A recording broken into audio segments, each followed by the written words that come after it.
Hi everybody, I'm Ed Leon. Welcome to the 260, where we cover life and community in Northeast Indiana.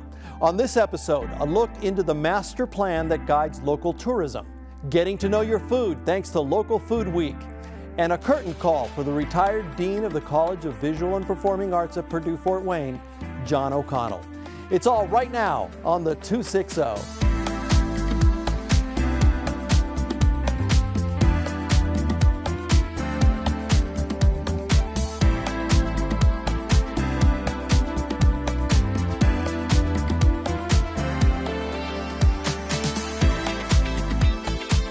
Tourism is an important driver of our regional economy. That's why Visit Fort Wayne is operating under a 10-year tourism master plan designed to bring visitors to the area while creating a better place for those of us who already live here. The plan envisions Fort Wayne and Allen County becoming a welcoming, vibrant, and inclusive and universally accessible destination by 2033. The effort was informed by resident surveys, visitor surveys, stakeholder interviews, and community workshops. It's a bold vision to leverage tourism to position Fort Wayne as a premier destination in the Midwest. Here to update us on the Tourism Master Plan is Jessa Campbell, Director of Destination Development and Communications for Visit Fort Wayne. Welcome to the 260. Thanks for having me. So this is a very expansive plan. Talk a little bit first of the economic impact of tourism in Allen County right now as we stand now. Well, I think for residents, maybe you don't see it day to day, but at Visit Fort Wayne we do. We see the leisure families coming into our zoo, coming for a weekend getaway. Our convention attendees, tournament attendees, they're coming every single weekend, day to enjoy our community, and that's around 9 million or 9.1 million visitors every year, and they spend around $1 billion in economic impact. So it's $1 billion in revenue. Yes. Wow. Why was a master plan necessary? Yeah, absolutely. We've done this in the back end, and our previous predecessor did this. He helped support with giving information, advocating, identifying opportunities.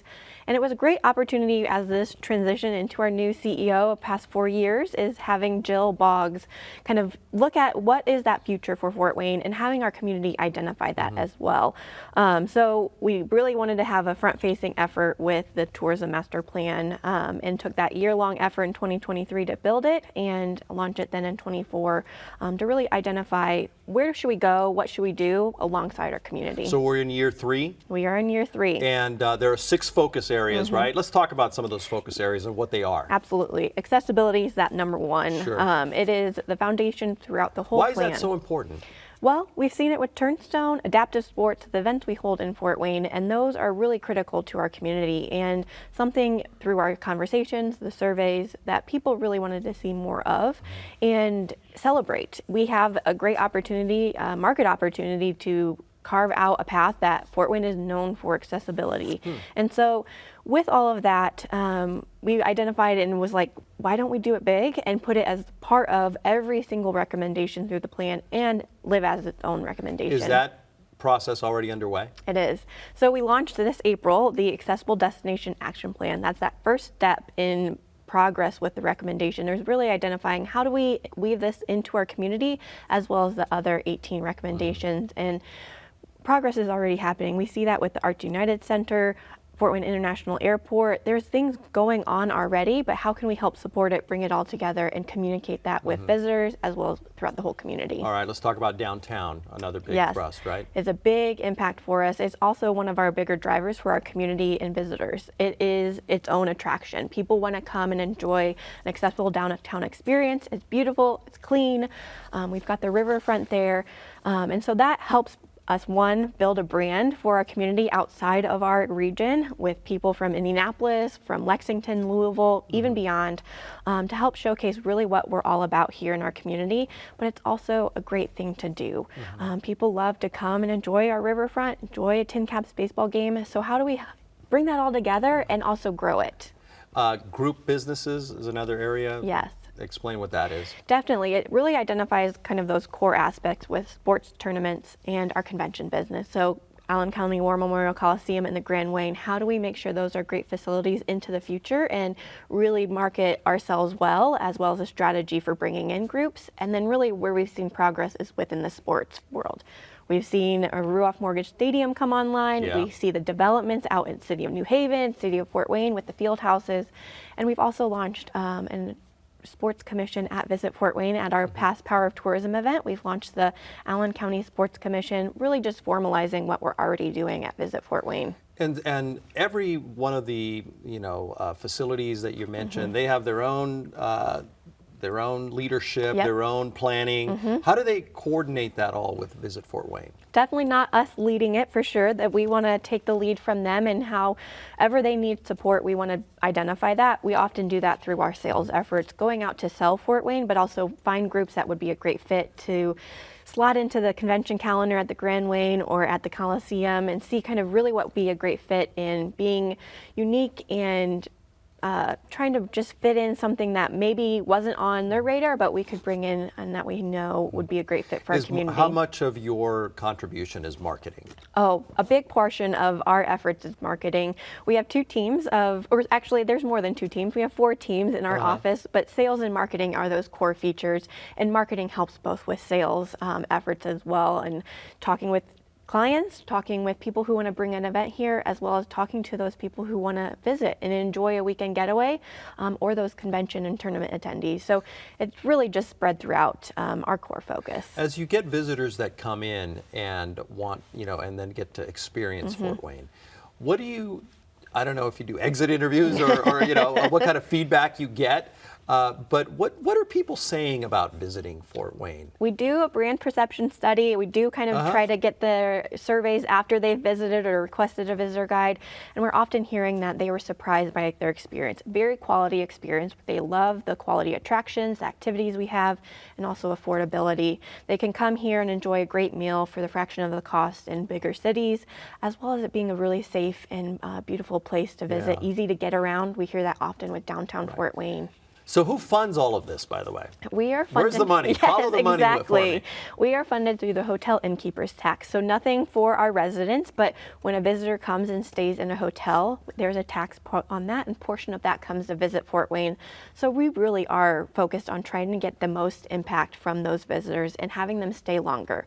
When they stay overnight, they spend more and they explore more of our community, and it helps us as well, obviously. And part of what you're trying to do, though, is also make it more attractive to live here, right? And Exactly. So what's in it for us residents? Well, absolutely. That tourism is not only a visitor driver, but it also is a community driver and an economic one as well. So when we're enjoying the zoo or facilities like the Coliseum, those visitors, tournaments, conventions are helping to augment those fees to help sustain it. Same with restaurants. It's bringing in money into those restaurants that maybe they could survive on with residents only, but it helps just augment that whole experience and really just helps build up that community and placemaking that our community and residents, and brings residents into our community. So how do you think we're doing on the plan? How do you feel about it? I'm really excited about What's it. underway already? What's underway already, and that Yeah. you can point to? I have to hear my boss in my head of like, we don't have to do everything at once. I Right. am very excited about all of the recommendations, and we've seen progress on many of those. But specific to Visit Fort Wayne's lead on those projects, we've seen progress in accessibility, in music, in sports, in assessing our labor, hospitality. At the time when we were doing that study, there was a labor crisis. We needed support within the hospitality industry, so we knew we needed to do a study of assessing where we're at. Right. We're not in a terms of a crisis now, but we plan to do another study 5 years' time and support that effort. You mentioned music. There's the new music office. Yes.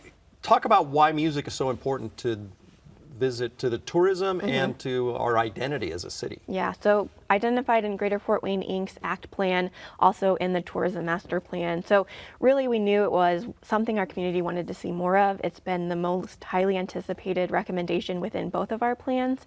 And so we had to do it right. We did a study in 2025, and then just launched that study alongside the music office. And what we've really seen is that, one, people identify with that. It's part of our story here in Fort Wayne, what people know us as, and that we've seen creative economies, culture, it helps drive that narrative of what is attractive not only to a visitor, but also to a potential resident, potential workforce development opportunity, and to potential businesses. All right, so exciting. We have to have you back and Yes. for another update soon. You can learn more about Visit Fort Wayne's Tourism Master Plan at their website, visitfortwayne.com. Thank you so much Thank for you for being having on me. 260. Appreciate it.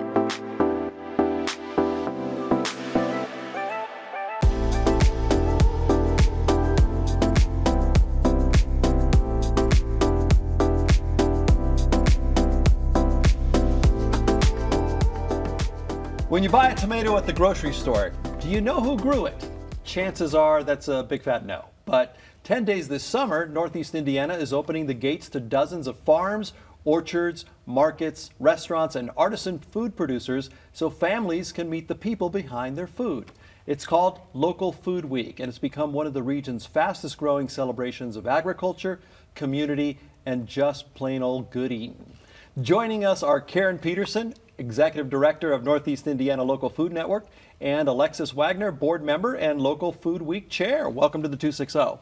Thanks for having So us. tell me a little bit about the philosophy behind Local Food Week. Well, Local Food Week actually started 7 years ago. This is our 7th year. Okay. Born amongst the pandemic when there wasn't a lot to do and people needed to be separated. So Oh, it was wow. determined to let's do some farm tours. Let's get people close to the agriculture that they love.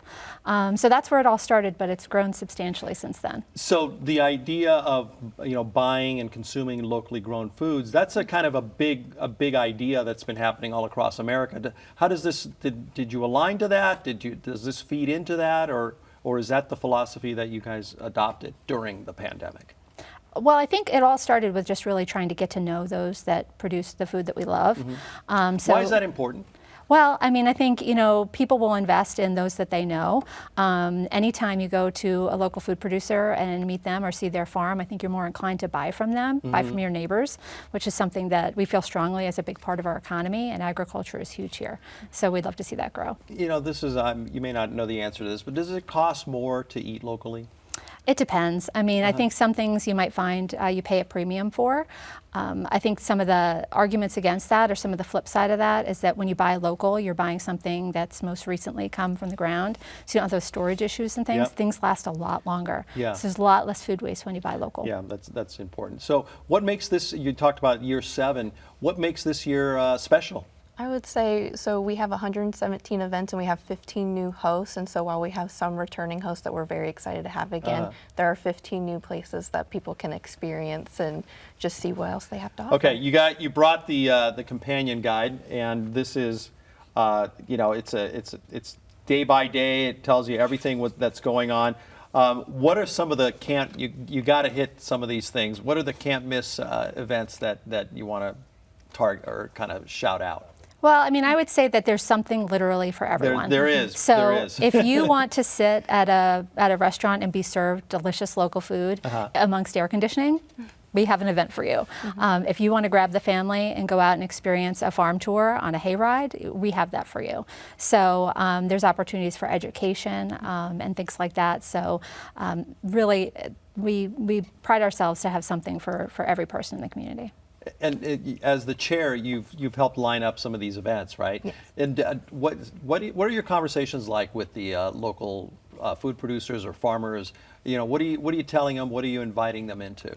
Yeah, so we invite them to share what they do with people in the area. And so we kind of let them guide the conversation. And so sometimes we know that they grow a specific fruit or vegetable, and if they want to have a class on how to make a syrup, or if they want to show their farm off, or just we kind of let them pick what is the most meaningful for them. I read is there beekeeping classes as well? I mean, there's We have many hosts that have bees and beekeeping as a part of their establishment. So Grit and Grace Homestead is actually a brand new event for us this year out in South Whitley. They're going to have a bee bed on site, which is brand new. So they do a lot of local honey What is producing. a bee bed? Well, I don't want to not do it justice, so I would encourage you to go to Grit and Grace and find out more. All But right, it's a therapeutic treatment with bees. wow. So very exciting. I don't know. I might be kind of afraid of that one. What are some other are there cooking classes that people can take? Yeah, so there's one where you can make an elderberry syrup. So Fearless Cook and Ruby Moon are doing an event up in Noble, which is really exciting. Again, new hosts. So yeah, we'll have the opportunity to learn how to cook too. What do the chefs and the farmers and the food producers tell you after the event? You know, what's the experience like for them? I would say that the feedback that we get is that they're thankful they did it. Many return every year. I think they acknowledge that it's a little bit of work to open up their farm in the height of season, or for a chef to offer something new and distinct on their menu. Because that's one of the things about Local Food Week that's unique is it's, while many of these artisan producers and food growers and restaurants support local, they always do something special during Local Food Week. So it's a great opportunity for them to showcase their talents. Is there a staple that has become, you know, part of the experience of Local Food Week that you really want to hit a certain amount of places, or is there a home base for it? So there isn't a home base, but one of the things that we're doing this year that we're really excited about is to encourage people to attend multiple events. We are offering a raffle for tickets to our fundraiser, which is a local food throwdown, which happens in October 5th at the Grand Wayne Center. I'm sorry, not at the Grand Wayne Center, at the Pearl Event Center downtown. So if people who visit an event will get a chance to enter a raffle to win 2 tickets to the throwdown. What do you think surprises people when they, you know, after they've gone to farms and seen, they get a little bit of a peek behind the curtain, right? What do people tell you that about the experience from the, you know, from the customer side? I think they're just very surprised about what they can learn and what they can experience. So like walking amongst sheep or things that they didn't know, or maybe they see it but they don't quite get to be as immersed in it as the farmers do. And so getting to hear directly from the farmer, and then sometimes the farmers will sell their product that same day, and so they can purchase directly from the farmer as well and build that relationship. And are people able to then, you know, continue to buy directly from the farms? Oh yeah, the farms do a great job of letting customers and patrons of Local Food Week know where they can purchase their produce or their local food items. And like Alexa said, many have food available on site. Most of the events are free, so it's a good opportunity to get out there and you know, and just see what comes from our lands to our tables. And if you get the opportunity to support local agriculture and purchase something while you're there, that's wonderful. Yeah, that's a great message to end on. Local Food Week is July 24th through August 2nd. Learn more at neifood.org. Thank you so much for being on the 260. Thank you. Appreciate you guys.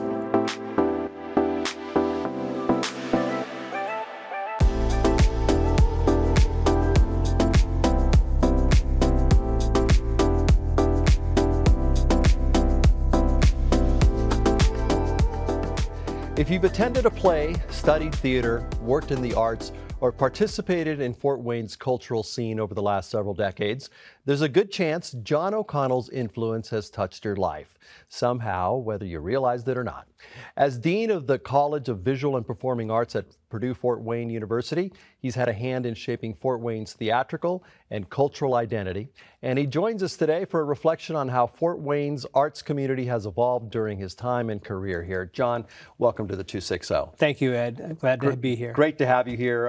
You have such a long history here in the community, in this studio, as a matter of fact, yes, right? In this very corner, yes, this very studio. Absolutely. You hosted a show here? I hosted a show for 2 years, live for first year, and I said, that's enough of the live stuff. And then we did some taping of shows for another year. It was a terrific experience. Arts Weekly is what it was called. Yeah. When you arrived here in Fort Wayne, you'd been in New York, you'd been in other places. What was the cultural scene like here? So the cultural scene, you know, I came to chair the Department of Theater, and so my sort of influence immediately was on what was happening in the theater scene in Fort Wayne. And it was considerably smaller, Ed, than it is now. I would say there was mainly 4 main theaters. There was the Arena, there was the Civic, there was the University, and there was First Pres. And really, and then the Youth Theater, of course, which has been around for many years. Yeah. But since that time, 4, 5 new theaters have started since then that are sort of semi-professional. So the theater scene has expanded tremendously since I've been here. What has surprised you most about the evolution of the cultural scene in Fort Wayne? So, you know, what surprised me the most is how many young people that I've trained have decided to stay around. influence of young people in today's theater scene, the art scene actually both the visual arts and the performing arts, the influence of the young people in Fort Wayne has really changed, and I love that. They're staying in Fort Wayne and they're producing great art for residents and Northeast Indiana. It's Yeah, terrific. you may have answered my next question, which, sometimes a university can be a little bit insular. But how has the work that you've been able to do resonated throughout the community? And maybe it's the legacy of those young people who are staying. I think it is the legacy of the young people that are staying. People think that I should train New York actors all the time. And many times I say, you know what? I just want you to practice your craft wherever you can do that. So the fact that they're staying around and doing it here is terrific. We can be insular. I think we were a little bit when I arrived in 2007. And I immediately started directing in the community. I directed it at the Civic Theater. I directed it at First Pres and for the Youth Theater. And some of the new faculty joined me in that. And so our outreach really became part of our focus. Has theatrical training changed or evolved over your time as an educator? Yes, it has. How so? Well, I guess when I started training back in 19, exactly. It was really technical. We were like, stand up straight. Let me hear you. We did a lot of voice and body training. We didn't do as much inner creative training about what the self-divisive work can be. And so our theater department actually has become very focused on the work that's created in the rehearsal hall being more centered on the actor's journey. And I would say that wasn't my training when I was teaching and early teaching in theater. So you had to pick that up. I had to. I didn't.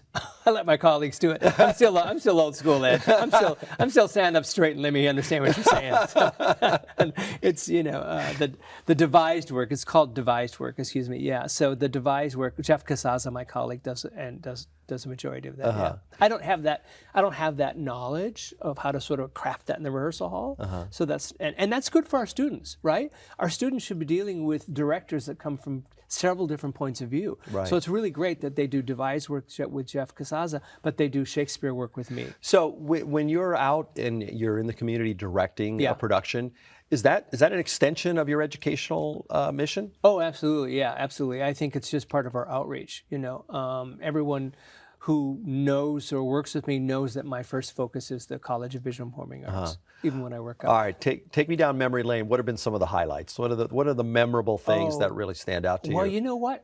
That's very interesting. Two of my highlights have been with the Fort Wayne Youth Theater. Okay. So in 2012, when I started as interim dean of the college, we did a collaboration with the Youth Theater, and we did a huge production of Oliver. There were 25 students from the Youth Theater and 25 of my students and some community members, some 50 cast members, and we did it downtown at the Performing Arts Center. But we built the scenery in our studio, so our students had the sort of the learning opportunity to build scenery, put it into a truck, take it somewhere, and put it up. And that was an incredible experience with 50 students, 25 Youth Theater. We sold out 7 performances downtown. It was terrific. The other highlight for me would be the Shakespeare that I do at First Pres and at Purdue Fort Wayne. Is there something you can point to and then you say, I'm really most proud of that? What are you most proud of from your career here at PFW? Well, to be honest, the work as a dean, so I was chair for 5 years and I was dean for 14 years. I think I'm most proud of the fact as I walk out the door of raising money to build an art gallery for I have to say, Ed, I have wanted an art gallery for my faculty and my students since the first day of being a dean. We don't have an art gallery. We have a gallery that is the lobby of my visual arts building. It's not really a gallery. And now as I walk out the door, we've raised money. The Dorothy and Paul Schaefer Fine Arts Gallery broke ground 2 weeks ago. I think I am most proud of getting that for my faculty and students before I leave because they deserve a dedicated, secure art gallery. I know we have some images that we're showing. It's going to be a spectacular Yeah, it's going to be place. spectacular, yeah. As you mentioned, walking out the door. As you walk out the door, what you got to be being hit by a lot of emotions as you leave. What strikes you? What do you want to share with the viewers as you leave this post? I am most grateful for the amount of students I've heard from in the last month. Over the many years that I've taught, who have sent me wishes of gratitude, congratulations, comments on how I've impacted their lives. I am most grateful for the impact I have made on students' lives. Yeah. And you don't even realize that when that's happening. I don't, not at all, Yeah. not at all. I have one student who works in Houston for the baseball team down there, the Astros, is that correct? Yep. Well, he sent me, they won the World Series Sure. one year, so he sent me a World Series ring. And I have a World Series ring sitting on my desk, and I have it right in front of people when they come in and they say, "What's that?" And I say, "It's a World Series ring." That's a lot of bling. That's a lot of fake bling, but it's a lot of bling, yeah. But he sent me a really gracious note with it, you know, and he said that I have impacted his life so much that I deserve a World Series ring. I thought that was so great. What's next for you? Next for me is a little bit of travel. I'm going to go to Europe in October. We have a lake home in Columbia City. We'll spend longer. We won't be coming back in August. But also, I gave up my professional directing career when I became dean. I couldn't really leave to do the professional work around the country. So I hope to re-engage with some of those professional theaters and get my professional directing career sort of back on track. Well, we wish you nothing but the best. Congratulations and thank you. Thank you for joining Thank us. you, Ed. John O'Connell is retiring as Dean of the College of Visual and Performing Arts at Purdue Fort Wayne. John, we wish you the best. Thank you, Ed, so much for having me.